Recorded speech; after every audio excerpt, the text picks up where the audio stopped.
ये आरक्षण 1950 संविधान लागू होने से ही आरक्षण लागू हो गया था, लेकिन उसका इम्प्लीमेंट अभी तक नहीं हो पाया है।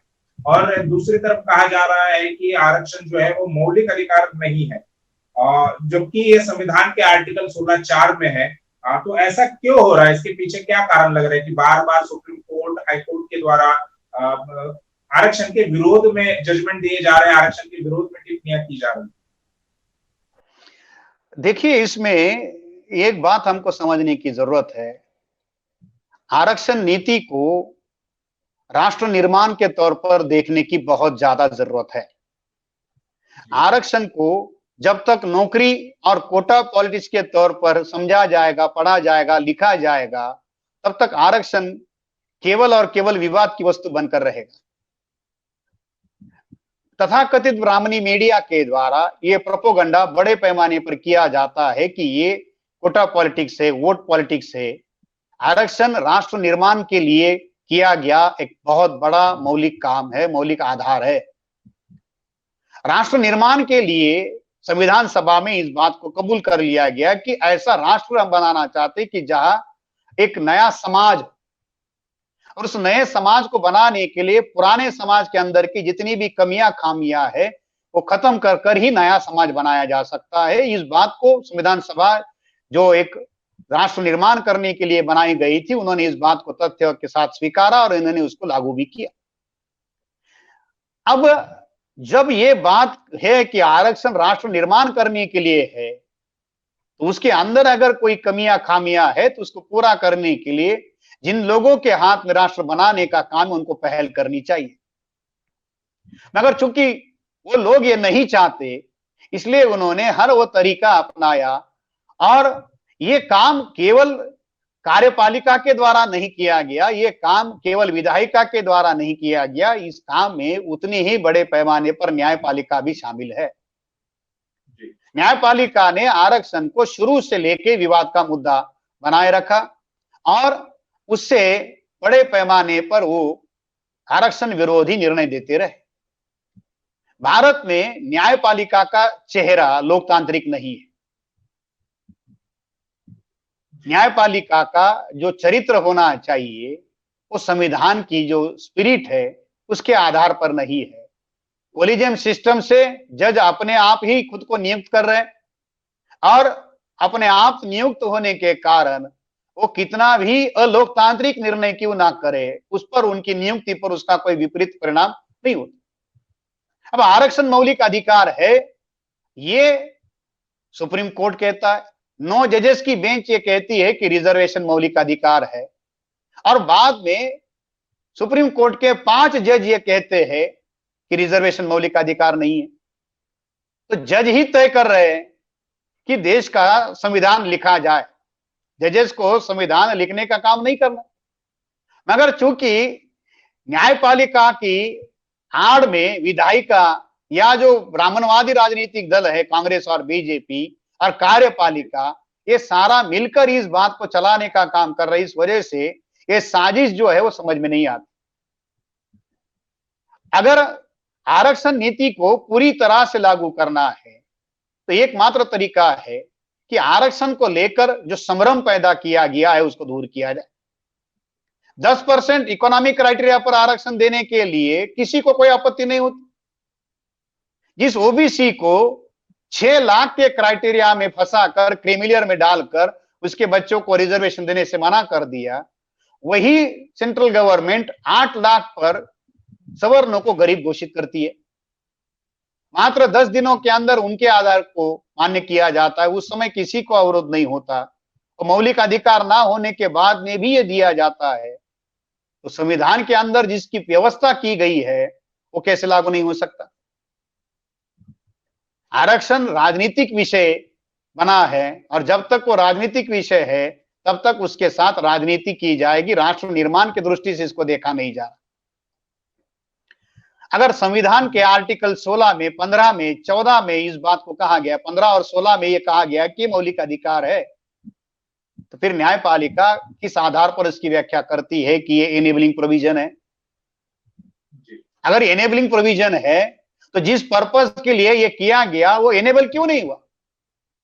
अगर सक्षमीकरण के लिए ये नहीं, सक्षमीकरण के लिए आरक्षण बनाया गया तो क्या सक्षमीकरण का काम हुआ? तो क्या न्यायपालिका इसको मॉनिटर करने का काम कर रही है?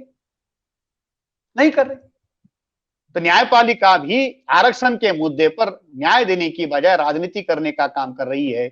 इसी वजह से आरक्षण के मुद्दे को लेकर तरह तरह का विवाद न्यायपालिका के द्वारा अलग अलग जजमेंट्स के द्वारा पैदा किया गया। ये मयम बालाजी के फैसले से लेकर आप अगर पढ़ोगे तो ये सारे फैसले आपको एक दूसरे के विरोधाभासी दिखाई देंगे और सुविधा के अनुसार अपने हित के लिए मतलब उन फैसलों का वो उपयोग करती रही है।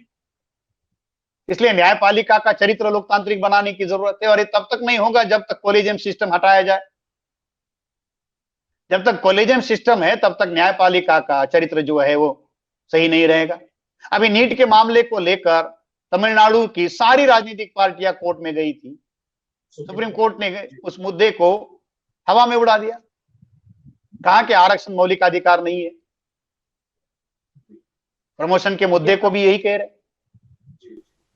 सही है, ये तमाम बातें जो है वो लोगों के सामने हो रही है, लोगों के आंखों के सामने हो रही है। ऐसा नहीं है कि लोगों को इसकी जानकारी नहीं है या लोगों को पता नहीं चल रहा है या कुछ छुप कर ये सब किया जा रहा है, लेकिन फिर भी इतना सब होने के बावजूद भी समाज से विद्रोह क्यों नहीं हो रहा है? इसके पीछे क्या कारण लगते हैं?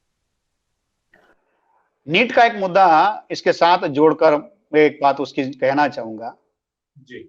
नीट कांग्रेस के पीरियड में शुरू हुआ एक बहुत बड़ा हायर एंड प्रोफेशनल एजुकेशन में, खासतौर पर मेडिकल एजुकेशन में बैकवर्ड क्लासेस के और एससी एसटी के विरोध में की हुई साजिश है।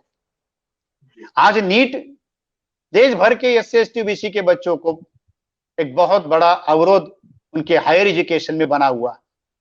ये नीट एग्जाम को भी लाने का या प्रोफेशनल एजुकेशन में जो सारा गड़बड़ी पैदा हुई है, ये भी कांग्रेस के द्वारा ही इस प्रक्रिया को शुरू किया गया। आज सोनिया गांधी ये कहती है कि उन्होंने लेटर लिखा, तो क्या लोगों को ये पता नहीं है कि नीट लाने का भी पाप कांग्रेस के द्वारा ही किया गया? सुप्रीम कोर्ट ने नीट को इनवैलिड घोषित किया था, फिर सुप्रीम कोर्ट में ही ये लोग दोबारा जाते और नीट को वैलिड करवा कर लाते। अगर इतनी ही चिंता उनको थी ओबीसी के लोगों की तो वो नीट को लाते ही नहीं। नीट के लिए कोई अवरोध नहीं है, जो कोटा उनका है बैकवर्ड क्लासेस का वो होना चाहिए। 3000 से ज्यादा सीटों का बैकवर्ड क्लासेस का रिजर्वेशन, उन सीटों का नुकसान नीट ने हुआ और ये आने वाले समय में इससे ज्यादा भी होगा। अब जो बात आप ये कह रहे हैं कि इतना सारा बैकवर्ड क्लासेस के विरोध में, एससी एसटी के विरोध में, माइनॉरिटीज के विरोध में हो रहा है, तो असंतोष क्यों नहीं हो रहा? असंतोष तो बहुत बड़े पैमाने पर सारी देश भर में आप देखोगे। होम डिपार्टमेंट के रिपोर्ट्स जो ये कहते हैं कि देश में लॉ एंड ऑर्डर की व्यवस्था चरम सीमा पर गई हुई है और सरकार हर जायज और नाजायज तरीका अपनाकर इसको दबाने के काम में लगी हुई है। अभी लॉकडाउन के दौरान सीए और एनआरसी के विरोध में जो आंदोलन हुए थे, उन आंदोलनकारियों के ऊपर एफआईआर दायर करके उनको अरेस्ट करने का, क्रिमिनल चार्जेस फ्रेम करने का काम कर रही है। क्यों कर रही है? आंदोलन करने वाले लोगों को परेशान करने का, सामाजिक संगठनों के ऊपर पाबंदी लगाने का काम क्यों हो रहा? अभी लॉकडाउन का बहाना बनाकर सामाजिक संगठन के कार्यक्रमों पर पाबंदी लगाई हुई है। भारत में मेडिकल इमरजेंसी है, पॉलिटिकल इमरजेंसी तो नहीं है। भारत में कोविड-19 के नाम पर या दुनिया भर में हम ये कह सकते हैं कि एक मेडिकल इमरजेंसी है। भारत में भी मेडिकल इमरजेंसी होनी चाहिए थी, मगर भारत में मेडिकल इमरजेंसी कम है, पॉलिटिकल इकोनॉमिकल इमरजेंसी ज्यादा है। अब पॉलिटिकल इमरजेंसी के कारण इकोनॉमिकल इमरजेंसी भी आई है। आज से 45 साल पहले इंदिरा गांधी के द्वारा पॉलिटिकल इमरजेंसी डिक्लेयर की गई थी। उस समय कम से कम विरोधियों को बोलने का मौका था, कुछ आंदोलन होते थे। आज इस तरीके से कोई ऑफिशियल पॉलिटिकल इमरजेंसी नहीं है, मगर उसके बावजूद भी सारे सिविल राइट्स लोगों के निकाल के रखे हुए हैं और नाम उसको कोविड का दिया हुआ है, महामारी का दिया हुआ है। हम भी मानते हैं कि वो महामारी है और मेडिकल इमरजेंसी है। मेडिकल इमरजेंसी में हम भी इस बात को कोऑपरेट करने के लिए तैयार है, क्योंकि ये देश की समस्या है। मगर सरकार इसको मेडिकल इमरजेंसी के तौर पर देखने की बजाय इसका पॉलिटिकल बेनिफिट उठाने का काम कर रही है और जितना भी डिसेंट उसके विरोध में है, जो भी उसके विरोध में जो आवाज जा रही है पिछले 6-7 सालों को अगर आप उठाकर देखोगे तो सारे विरोधी आवाज को या जितनी भी लोकतांत्रिक संस्थाएं जो एक अपना विरोधी आवाज उठाने का काम कर रही है, सबको दबाने का काम कर रही है और केवल रूलिंग पार्टी का ही वॉइस जो है वो लोगों तक जाए, चाहे मीडिया हो, चाहे जितनी भी गवर्नमेंट एजेंसीज हो, उसके द्वारा इशारा किया जाए। आंदोलन तो बहुत बड़े पैमाने पर हो रहा है। सीएए एनआरसी के मुद्दे पर सेंट्रल गवर्नमेंट को बैक फुट पर जाना पड़ा। 13 पॉइंट रोस्टर का इश्यू था, उसको पीछे लेना पड़ा। ऐसे बहुत सारे ऑर्डिनेंस सरकार को, बहुत सारे नीतियों को सरकार को बदलना पड़ा। अभी लॉकडाउन के दौरान मजदूरों के साथ में, प्रवासी मजदूरों के साथ में जो सारा हुआ, उस समय बहुजन क्रांति मोर्चा के द्वारा आंदोलन किया गया तो प्रवासी मजदूरों को अपने घरों तक छोड़ने की नीति जो सरकार की थी उसमें बदलाव करना पड़ा, श्रमिक ट्रेनों को शुरू करना पड़ा, लेबर लॉ को भी उनको रोकना पड़ा। तो आंदोलन है वो मीडिया के अभाव से लोगों को दिखाई नहीं दे रहा।